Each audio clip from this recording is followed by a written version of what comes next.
Wow! When we were kids, watching a show about an astronaut being whisked hundreds of years into the future made us believe we were being given a real-life glimpse of what the 25th century might look like. Watch Buck Rogers in the 25th century now and you'll realize how unrealistic and daft it all looks. But that doesn't take away from the fact that it's a brilliantly fun and imaginative show with some really interesting plot lines. Buck Rogers in the 25th century arrived on UK shores via the medium of cinema. Despite being shot as a TV movie and potential pilot for a television revival, the money Battlestar Galactica had accrued when it was recut as a 2-hour theatrical release was enough for Universal Pictures to try the same tack with Buck. Only this time, unlike Galactica, which only had a Canadian and overseas release initially, the pilot was released in North America before the series debuted on US television in September 1979. A worldwide release followed. In the UK, this cinema release meant that when ITV bought the series for transmission in the early evening Saturday tea time slot, the pilot was omitted from transmission, which meant the UK screenings began with 2-hour episode The Planet of the Slave Girls.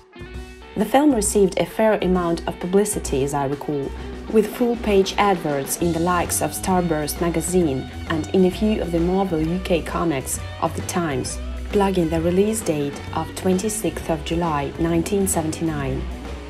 Given that the TV show would only land on UK shores in August 1980, that gave it almost a solid year of filling in matinee double features before the series debuted.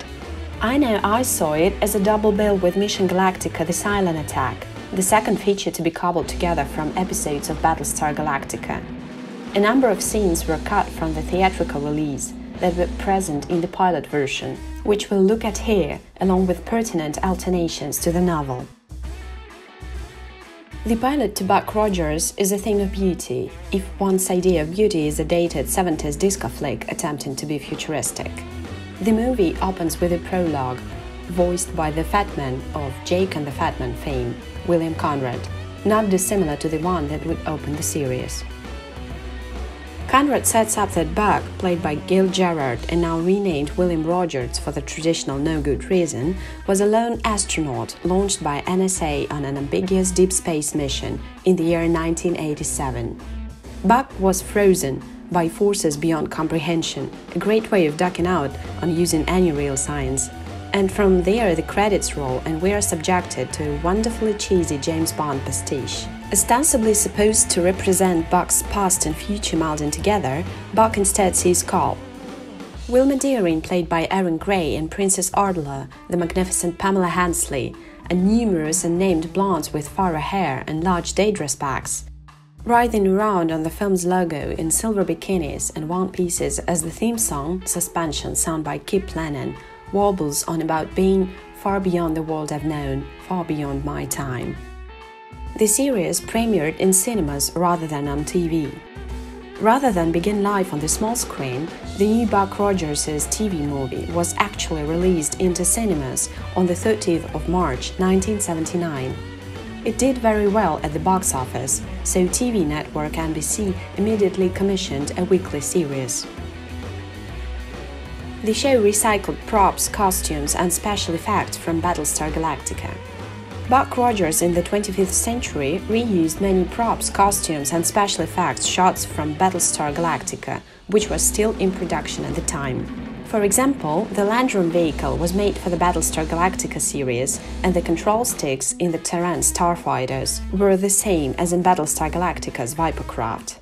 And some huge actors made cameo appearances. A number of big-name TV and movie actors made cameo appearances in Buck Rogers in the 25th century.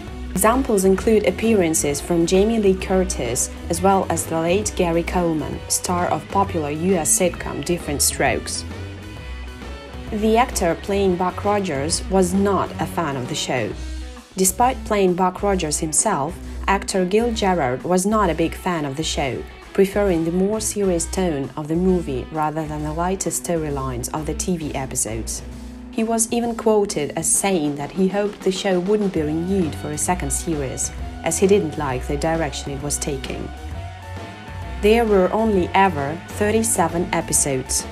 Believe it or not, there were only ever 37 episodes of the show before it was cancelled, with the second series only having 11 episodes due to a writer's strike. The show ended without a bang, simply on a regular standalone episode that didn't bring any closure to Buck's story. And it beat Doctor Who in the ratings.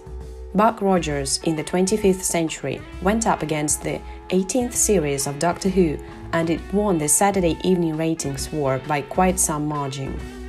This forced the BBC to move the next series of Doctor Who to a weekday evening slot instead, even though Buck Rogers had been cancelled by then.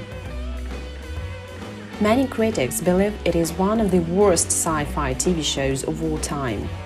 Whilst we have mostly fond memories of Buck and his adventures, many critics to this day believe that the show was a long way from being a classic. For example, John Javner's book, The Best of Science Fiction TV, sees Buck Rogers in the 25th Century on the list Worst Sci-Fi Shows of All Time, alongside Space 1999 and Manimal. And that's all for now. Don't forget to leave a like, subscribe and share this video with friends. Take care!